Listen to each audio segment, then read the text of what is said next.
Hello everyone, कैसे हैं आप। आशा करता हूं इस कोरोना काल में आप स्वस्थ होंगे, सुरक्षित होंगे। आज हम साइंस सब्जेक्ट में कक्षा 6 से लेकर 10 तक का एक कॉमन टॉपिक ले रहे हैं जिसका नाम है सजीवों में खाद्य अंतर्ग्रहण की विभिन्न विधियाँ। जैसा कि आप सब जानते हैं कि सजीवों का एक मुख्य लक्षण होता है पोषण प्राप्त करना। पोषण प्राप्त करने के लिए वह प्रकृति से विभिन्न खाद्य पदार्थों को अंदर ग्रहण करता है, उनका पाचन करता है, अवशोषण करता है और निष्कासन करता है। तो यहाँ पर हम कुछ सजीवों के उदाहरण लेंगे, उनमें खाद्य पदार्थों का अंतर्ग्रहण कैसे होता है, पाचन कैसे होता है, उनके बारे में बात करेंगे। जैसा कि आप जानते हैं प्रकृति में कुछ ऐसे सजीव हैं जो एकोशिकीय हैं, कुछ ऐसे सजीव हैं जो बहुकोशिकीय हैं। तो यहाँ पर हम एक कोशिकीय सजीवों में खाद्य पदार्थों का अंतर्ग्रहण कैसे होता है उसके बारे में बात करेंगे। तो इसमें हम ले रहे हैं एक कोशिकीय सजीवों में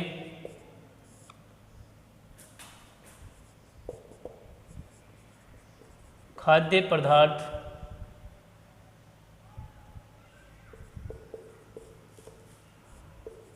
का अंतर्ग्रहण।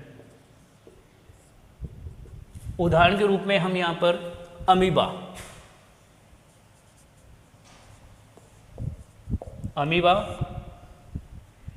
में खाद्य अंतर्ग्रहण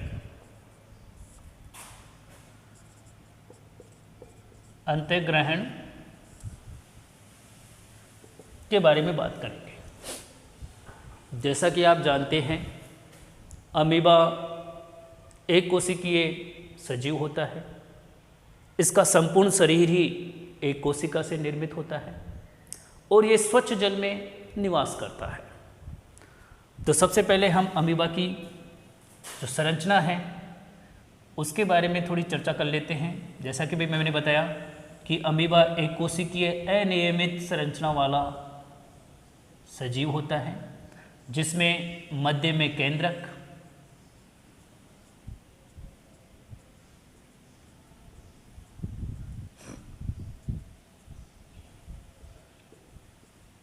उपस्थित होता है। विशेष प्रकार की इसमें संरचना जिसे खाद्य धानी कहते हैं वो पाई जाती है, जिसमें पाचक रस पाए जाते हैं और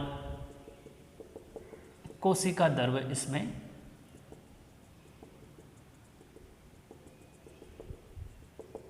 भरा हुआ रहता है।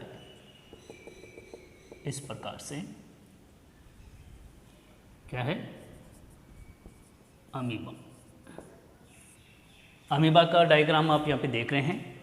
जैसा कि मैंने बताया है कि अमीबा एक कोशिकीय सजीव है, अतः इसकी संपूर्ण जो शरीरीय संरचना है वो एक कोशिका से ही निर्मित है और ये स्वच्छ जल में निवास करता है। नग्न आंखों से हम इसको नहीं देख पाते हैं, सूक्ष्मदर्शी की सहायता से हम इसको देख पाते हैं। इसमें एक केंद्रक होता है और विशेष संरचनाएं जिन्हें खाद्य धानी कहते हैं वो उपस्थित होती हैं और कोशिका द्रव्य इसमें पाया जाता है।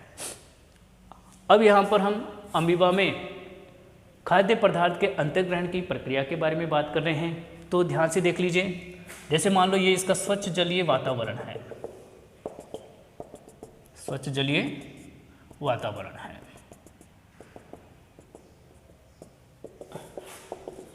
ये स्वच्छ जलीय क्या है वातावरण है और जल में उपस्थित कोई भी खाद्य कण ये खाद्य कण है। ये क्या है खाद्य कण उपस्थित है। तो खाद्य कण जल में तैर रहा है, अमीबा भी जल में उपस्थित है। तो अमीबा जैसे जैसे खाद्य कण की तरफ बढ़ेगा या खाद्य कण अमीबा की तरफ बढ़ेगा, तो जैसा कि अभी मैंने बात की है कि अमीबा एक कोशिकीय होता है। इसमें ना कोई विशेष मुख होता है, ना कोई इसमें गुदा होता है। ये अपने इस परतीय संरचना से कहीं से भी जिधर से भी खाद्य कण आ रहा है उस स्थान से खाद्य कण को अंदर ग्रहण कर लेता है। इसके लिए क्या करता है ये अपनी बाह्य परत को एक विशेष अंगुली नुमा संरचना बनाता है, जिसे कूटपाद कहते हैं। जिसे क्या कहते हैं? कूटपाद। कैसी होती है? अंगुली नुमा संरचना।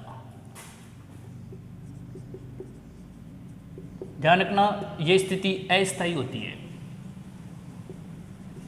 यानी जब खाद्य कण इसकी कोशिकीय सतह के नज़दीक आता है तब ये अपनी बाह्य परत को अंगुलीनुमा यानी कूटपाद में रूपांतरित करता है, जिससे कि वो खाद्य कण को आसानी से चारों तरफ से घेर सके। तो ये जैसे ही खाद्य कण इसके पास में आया, ये अंगुलीनुमा संरचना इसमें बन गई और यहाँ से ये कोशिकीय परत क्या होगी? फट जाएगी और ये इसको अपनी चारों तरफ से घेर लेगा। जैसे ही ये कोशिका फटेगी, ये खाद्य कण अब अमीबा के दर्वग में प्रवेश कर चुका है। अब अगली जो कार्य होगा वो किसका होगा? खाद्यधानी का। खाद्यधानी अब इस खाद्य कण को अपने अंदर समाहित कर लेगी और इसका पाचन शुरू कर देगी। क्या करेगी? पाचन प्रक्रिया शुरू कर देगी। क्योंकि इसमें पाचक रस होते हैं, उस खाद्य कण का वो पाचन करना शुरू कर देगी और पाचन करने के बाद में जो आवश्यक पोषक द्रव्य होंगे वो अमीबा के द्रव्यों में चले जाएंगे और ये खाद्यधानी अन्य किसी भी स्थान से वापस जो अपशिष्ट बचा है उसको निष्कासित कर देगी। उसको क्या करेगी? निष्कासित कर देगी। इस प्रकार से अमीबा में खाद्य अंतःग्रहण, पाचन प्रक्रिया व निष्कासन प्रक्रिया होती है। एक बार फिर देख लेना, अमीबा क्योंकि एक कोशिकीय सजीव होता है, इसमें विशेष प्रकार की संरचनाएं जैसे कि मुख, गुदा या पाचन तंत्र ये उपस्थित नहीं होता है। उसका संपूर्ण शरीर ही एक कोशिकीय है, अतः स्वच्छ जल में ये रहते हुए अपने खाद्य अंतःग्रहण की प्रक्रिया को पूर्ण करता है, जिसमें खाद्य कण जैसे ही इसके पास में आता है ये अपनी बाह्य परत से एक विशेष संरचना जो कि अस्थायी होती है, लगातार बदलती रहती है, जिन्हें हम कूटपाद कहते हैं, उसका निर्माण करता है।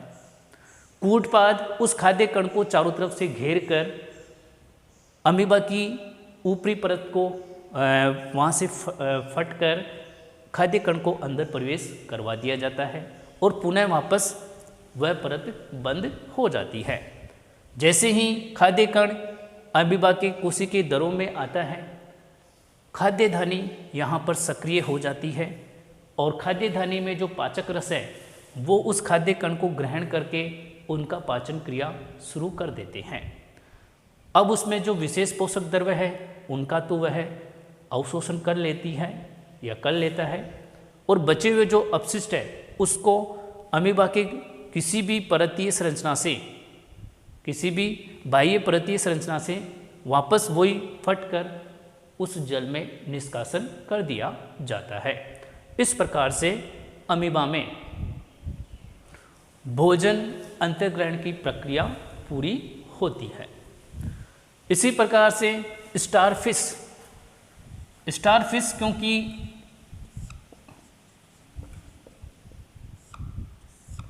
एक कोशिकीय नहीं होती है, बहुकोशिकीय होती है, लेकिन पूर्णतः ये विकसित नहीं होती है, यानी ये उत्तकीय संरचना है।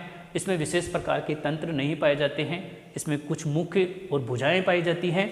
तो ये क्या करती है? भुजाओं की सहायता से कैल्शियम कार्बोनेट युक्त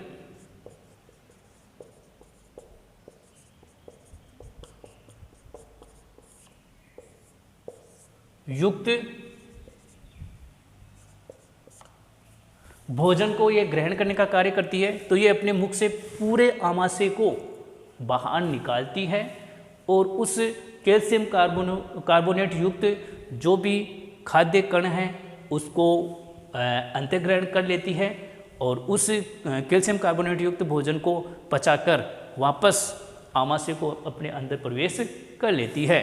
तो स्टारफिश में खाद्य अंतर्ग्रहण की प्रक्रिया क्या होती है? मुख के द्वारा आमाशय को बाहर निष्कासित किया जाता है। मान लो जैसे कि अपने पास में स्टारफिश है,